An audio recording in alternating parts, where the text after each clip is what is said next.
El Señor les bendiga, amados hermanos. Muy buen día en este domingo, Día del Señor, 26 de julio del 2020. Dios nos sigue guardando, le damos gloria por ello. Él ha suplido cada necesidad en nuestras familias, en nuestras personas, y hasta aquí Él ha tenido cuidado de nosotros. Por eso nos gozamos y nos alegramos en este día de adoración comunitaria a nuestro buen y gran Dios, el Todopoderoso, a quien cantamos alabanza también, porque solo Él la merece. Es un gusto saludarles. Vamos a meditar en la palabra de Dios en esta ocasión, nuevamente en el Evangelio de Lucas, capítulo 13, versículos del 6 al 9, donde se nos narra, o es narrada en este Evangelio, la parábola conocida como la higuera estéril. En esta versión de la Escritura dice la palabra de Dios así: entonces les contó esta parábola. Un hombre tenía una higuera plantada en su viñedo, pero cuando fue a buscar fruto en ella no encontró nada. Así que le dijo al viñador: mira, ya hace 3 años que vengo a buscar fruto en esta higuera y no he encontrado nada. Córtala. ¿Para qué ha de ocupar terreno?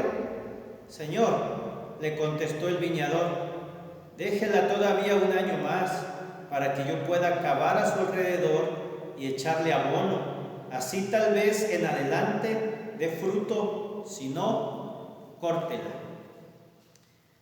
La parábola está narrada en un contexto anterior de un llamado al arrepentimiento. Es decir, cuando en los versículos del 1 al 5 se narra la historia de unos galileos que sufrieron por Pilato, que les dio muerte, y se mezcló su sangre con los sacrificios. Desde luego esta era una abominación, no solo por la masacre y el derramamiento de sangre de personas, de judíos o de galileos en este caso, sino también era una abominación ritual por lo que se había mezclado en ese lugar. Y cuando el Señor les pregunta que si su audiencia piensa que ellos merecían esto, dice: cuánto les digo que aun si no se arrepienten, si no hay un arrepentimiento genuino, todos van a perecer. En este sentido, tanto en este contexto de arrepentimiento como también de juicio por el aspecto cultural y la cosmovisión judía, es que Jesús narra la parábola, que es una de las varias parábolas, unas 6, 7 de ellas, que se les conoce como las parábolas de la crisis del reino. Es decir, el reino de Dios venidero en ese tiempo, porque al venir Jesús se establece su reino anunciado en la antigüedad, en las escrituras antiguo-testamentarias, de que vendría un reino narrado en Daniel, en los profetas, y su rey, cuando Él llega, Él menciona: he aquí el reino de Dios está entre vosotros, les dice a sus discípulos nuestro Señor Jesús. Pero cuando se habla de parábolas de la crisis del reino, se refiere a ese punto de inflexión, a ese punto de quiebre, a un parteaguas, aquello que nos hace reflexionar, pensar, vibrar, sentir y decir: bueno, tengo que tomar una decisión. Y en ese sentido es que está narrada la parábola en el contexto, es decir, la crisis que provoca el reino. Así como en el reino de Dios hay un llamado a ser súbditos, hay un llamado a nacer de nuevo, hay un llamado a mantenerse firmes. En las parábolas conocidas como la crisis del reino, es precisamente aquello que provoca un punto de inflexión, de tomar una decisión importante. Llegamos a un punto de que tenemos que tomar una decisión. ¿Qué camino tomar? ¿Qué decisión importante? Una determinación para llevar a cabo, para elegir lo correcto. Entonces el Señor narra la parábola conocida como la higuera estéril. ¿Qué significa? Hace un llamado a tomar una decisión, el momento más importante de la vida de las personas. Y cuando hablamos entonces de crisis del reino, no se habla de que el reino sufra una crisis como la conocemos hoy, perjudicial, sino más bien que llegamos o que se llega a un punto decisivo, el más importante de la vida, como cuando uno decide la pareja con la que ha de pasar sus días, la carrera que uno ha de cursar, de tomar, una decisión de elección de trabajo, de cambiar de ciudad. Esos son puntos de inflexión, son momentos de crisis, de tomar decisiones. Entonces, en ese contexto, Jesús cuando les habla, narra la parábola, pero como ya hemos notado en esta serie, que gracias a Dios ya vamos a cumplir un año con esta serie de parábolas, y en unas 2-3 semanas más estaremos concluyendo con la serie de sermones sobre las parábolas de Jesús, parábolas del reino, que hablan del reino de Dios, del reino que Jesús establece. Entonces estaremos concluyendo para iniciar una serie más distinta. Y entonces, volviendo al tema, al punto, Jesús toma la parábola para dar a conocer a sus oyentes que hay un juicio, que hay una decisión que tomar, que hay un momento de inflexión, que es una determinación importante para el pueblo de Israel. Y uno preguntaría, bueno, eso es para el pueblo de Israel. ¿Qué tiene que ver con nosotros los cristianos del siglo XXI, de esta época neoposmodernista? Pero recordemos, hermanos amados, que la palabra de Dios es eterna, es vigente, es contextual y siempre habla a nuestra vida, a nuestro corazón y nos hace reflexionar. Útil para redarguir, útil para corregir, útil para enseñar, útil para a nosotros hacernos ver la situación en la que estamos, si vamos bien, si nos hace falta mejorar o si tenemos que arrepentirnos. La palabra de Dios nos sigue hablando, es vigente, ¿verdad? Y es contextual. En ese sentido, cuando habla sobre la higuera, porque pudo haber tomado como ejemplo al narrar la historia cualquier otro árbol frutal, pero habla de la higuera. Y vemos aquí, dice que un hombre tenía una higuera, había un dueño plantada en su viñedo. Cuando viene y fue a buscar fruto, no la encuentra. Pero Jesús narra, y Lucas acertadamente, porque es una de las varias parábolas que solamente se encuentran en el Evangelio de Lucas, la parábola de la higuera estéril, y él la incluye. No lo hizo Mateo, no lo hizo Marcos, por supuesto menos lo hizo Juan, que es más teológico que narrativo. Y en ese sentido, Lucas incluye la parábola porque sabe y conoce el contexto del pueblo judío, aunque él era un gentil, ¿verdad? El doctor Lucas. Y la incluye acertadamente, por gracia de Dios, por inspiración de Dios, pero no es casualidad lo que tenemos en la palabra, en relación a que el pueblo de Israel no solo era considerado como una higuera, como algunos aluden, aunque más bien a sí mismo se hacía llamar la vid, más que una higuera. El pueblo de Israel era la vid. Pero ¿qué representaba la higuera para el pueblo judío, para el pueblo hebreo en ese contexto cultural? Representaba la prosperidad de ellos, como pueblo escogido, como pueblo judío, como pueblo de Israel. La higuera, el símbolo, el árbol, el fruto, representaba la bendición de Dios para el pueblo de Israel, la prosperidad. Si un pueblo escogido, un pueblo, podríamos decir hoy en nuestro contexto, chiqueado, entonces representaba. Y los profetas Jeremías e Isaías nos hablan mucho de este aspecto, que cuando el pueblo de Israel no obedecía la voluntad de Dios y no se ajustaba a guardar sus mandamientos, venía un juicio, venía un castigo, venía un llamado de atención. Y en Isaías 34, en esos versículos del 1 al 4, el versículo 4 nos narra que una de las maneras de visualizar, de simbolizar el juicio de Dios sobre el pueblo de Israel era la caída de los frutos, en este caso de los higos. Es decir, al cortar los higos, al no haber higos, era simbolismo del juicio de Dios sobre el pueblo de Israel, que no guardaba su palabra, que no cumplía su voluntad, que se había alejado tras dioses ajenos, tras abominaciones rituales, y por lo tanto venía un juicio. Y es en ese sentido que narra, y en ese contexto que Jesús narra la parábola. Si viene la higuera, simbolizando la prosperidad de Israel, y dice, no encuentro fruto, la voy a cortar, símbolo de juicio, porque el pueblo de Dios se ha alejado.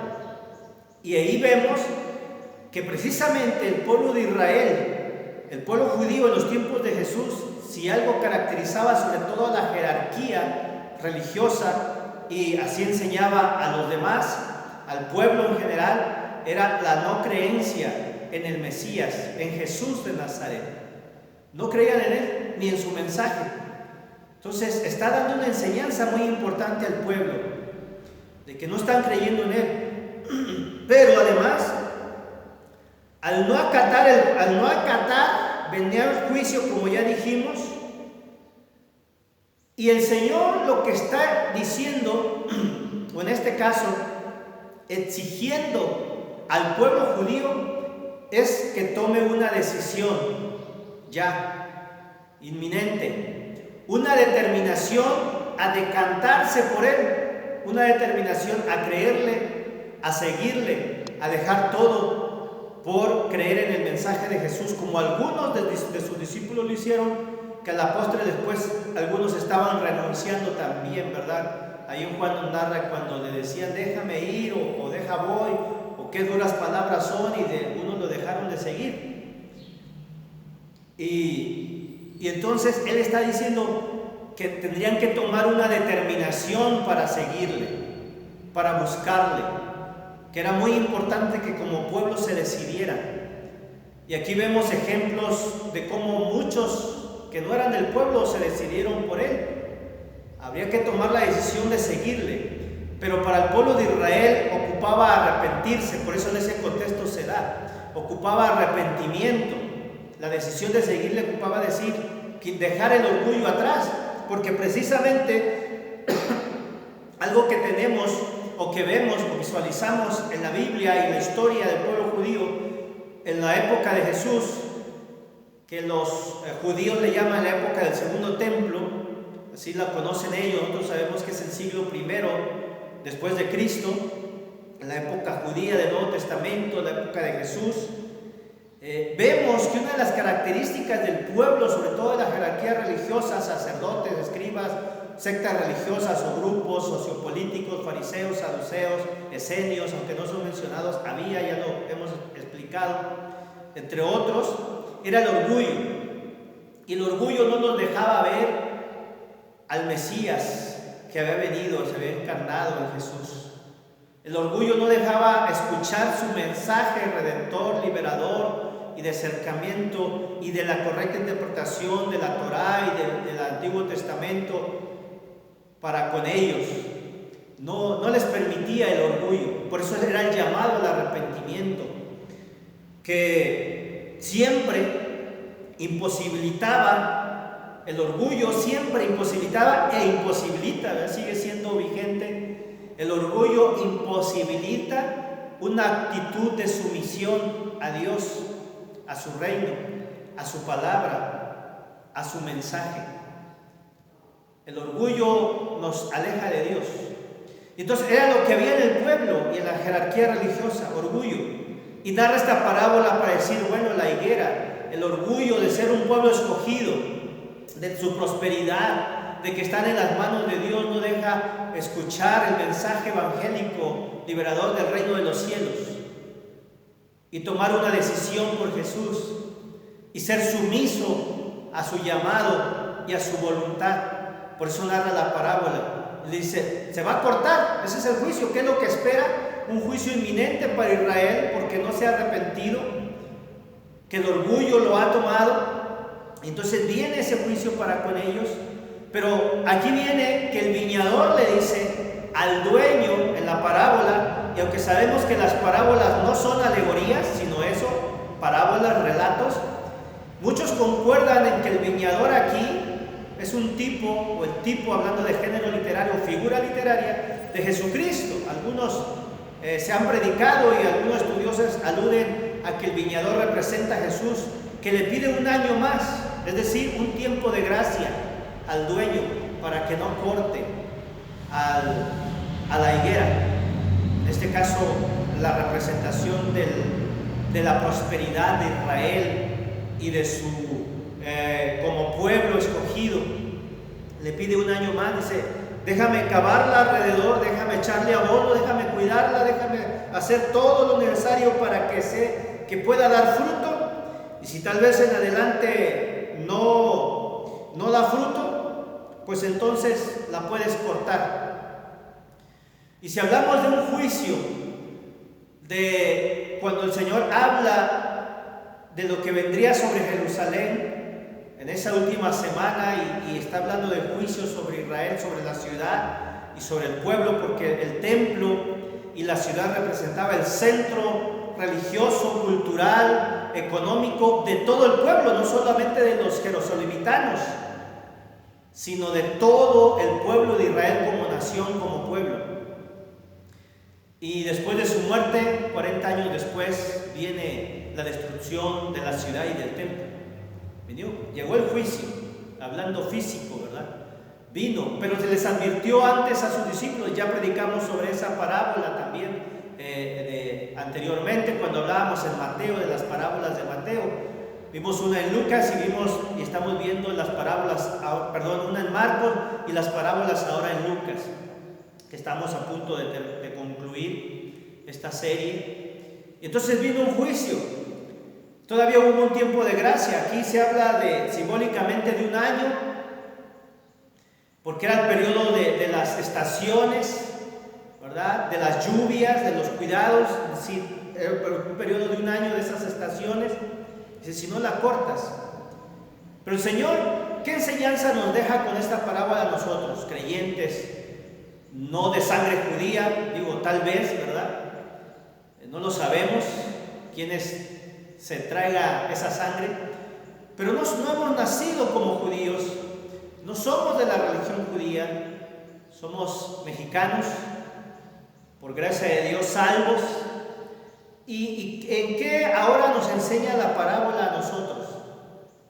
Nos ayuda, hermanos, en primer lugar a reflexionar cómo estamos delante de Dios, porque quizás en nuestra vida hayamos adquirido una clase de orgullo evangélico, si es que se puede llamar, una clase de orgullo religioso, tal vez.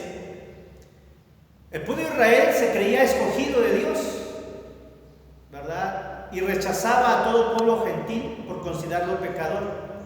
Pero también hemos visto, siendo honestos y sinceros, que la iglesia evangélica, en nuestro contexto, algunas veces nos hemos vuelto quizás tan religiosos, o hemos creído que somos tan apartados, tan santos, que también rechazamos a veces a amistades, a familiares, por su comportamiento, por su forma de vida, por sus decisiones, porque ellos tienen. Y a veces hemos dejado de convivir con nuestras familias que no son cristianas, porque los consideramos que esa influencia nos puede dañar, cuando es al revés, nosotros podemos influenciarlos a ellos. Entonces llegamos a tener una especie de orgullo también religioso, a veces hasta fanático, ¿verdad? Justiciero de alguna manera, y denostamos y rechazamos a la gente por su condición de pecadora. O el hecho de juzgar, el hecho de señalar: híjole, ¿cómo es aquel? ¿Cómo eso? Ya nos está causando daño y ya nos está haciendo orgullosos. Y como vimos en la parábola y en la explicación también, de decir que el orgullo, amados hermanos, no nos permite tener una actitud humilde ni sumisa a la voluntad de Dios.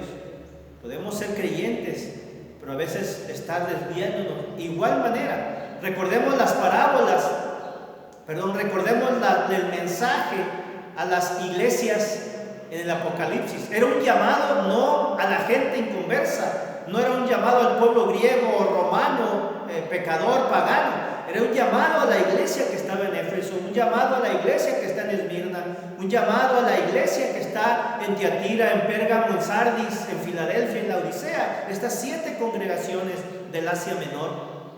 Y él sigue a través de esta parábola, nos sigue hablando el Señor, haciendo un llamado a nosotros como cristianos, como iglesia, para revisarnos, para autoevaluarnos, para saber si no hemos adquirido un tipo de orgullo que nos haga pensar que por ser prósperos es por la bendición de Dios, y sí lo es. Decir, aquel está mal porque no ha buscado la bendición de Dios, porque no está en Dios, porque no se ha convertido a Dios. Y podemos ser como el ejemplo de la higuera de Israel, próspero, bendecido, escogido. Y a veces eso nos hace alejarnos del propósito divino para nuestra vida y de la palabra de Dios, su mensaje, que sigue siendo un llamado y sigue siendo esa crisis de tomar una decisión por Jesús. En la antigüedad, decía hace un momento y no le seguí, de que hubo personas gentiles que tomaron la decisión de buscar a Dios. Rahab, la ramera, en Jericó, ¿verdad? Ruth, de Moabita, buscando. Muchos griegos en los tiempos de Jesús buscándolo. La mujer sirofeniza, el también centurión romano. Y así nosotros también, al no ser el pueblo de Dios, necesitamos en esa crisis decidirnos por Dios. Decir, aun cuando somos ya perdonados y salvos y cristianos, llega un momento en que se va enfriando la fe. Y en estos tiempos de crisis también se puede tambalear la fe. Pero tenemos que tomar una decisión, una determinación de que pase lo que pase, hemos decidido seguir a Cristo y no volvemos atrás. Pero no solo en cuestiones retóricas, abstractas, de fe, de mensaje, teóricas, sino en el hecho de decidirnos en hacer la voluntad de Dios practicando el Evangelio en todas las áreas que se nos llaman. Es el mensaje de la parábola. Dios nos ha tenido paciencia, como le pidió el viñador al dueño, ten paciencia. Dios les ha tenido paciencia y tuvo paciencia con el pueblo de Israel y tiene paciencia con la iglesia evangélica hoy en día. No perdamos el rumbo, la visión, el mensaje del Evangelio por cuestiones materialistas, ideológicas, humanistas, sino vayamos con la decisión de volver a Dios, a su mensaje, ese es arrepentimiento, ¿verdad? Y el Señor nos da un tiempo de gracia para hacerlo. Que el Señor nos ayude, amados hermanos. Vamos a orar. Padre Santo, te damos gracias, la honra y la gloria a ti, mi Señor, que eres bueno y para siempre es tu misericordia. Misericordia que nos ha alcanzado esta mañana y cada día renovada. Y que hoy podemos decirte gracias, Señor, porque hasta aquí nos has ayudado en medio de estos tiempos. Sigue haciéndolo, Padre. Sigue trayendo sanidad, consuelo, fortaleza, ánimo. Pero también en medio, Señor, de la bendición que tenemos, tu pueblo como iglesia, permítenos, Señor, que el orgullo no alcance nuestro corazón, nuestra alma, sino que seamos humildes y sumisos a tu voluntad para seguir sirviendo a nuestro prójimo y a los demás, Señor, con un amor sacrificial. A cuidar nuestra alma, pero a cuidar a nuestro prójimo también. Gracias, Señor, por tu provisión. Gracias, Padre, por tu fortaleza. Y gracias por tus cuidados. En tus manos estamos, como iglesia, como pueblo, como iglesia en Nazareno, pero también como parte de la iglesia universal, Señor. Gracias por nuestros familiares, están en tus manos. Gracias, Señor, por nuestros líderes, están en tus manos. Los que estén enfermos, tú sánalos. Gracias por tus milagros. Estamos, pues, Padre, en tus preciosas manos. Ayúdanos a seguir adelante y que el orgullo no nuble nuestra decisión de buscarte. Te lo suplicamos en el nombre del Padre, el Hijo y el Espíritu Santo. Amén. Que Dios les bendiga, hermanos. Fuerte abrazo a la distancia. Que Dios guarde.